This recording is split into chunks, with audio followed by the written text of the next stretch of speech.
আচ্ছা, জীবনে কখনো কোনো মৃত ব্যক্তিকে গোসল করিয়েছেন?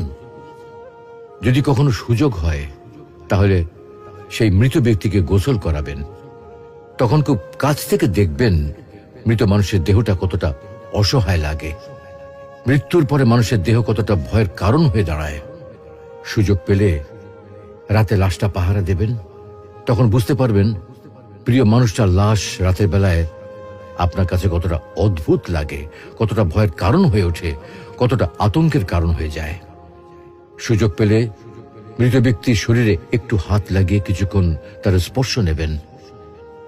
আপনি তখন উপলব্ধির সুযোগ পাবেন এই পৃথিবীতে বিশাল প্রভা প্রতিপত্তি মৃত্যুর পরে কতটা নির্যাতনের রূপ নেয়। সুযোগ পেলে আপনজনদের লাশ কবরে নামাবেন খুব আগ্রহ নিয়ে। শেষবারের মতো মৃতদেহের মুখটি একবার দেখা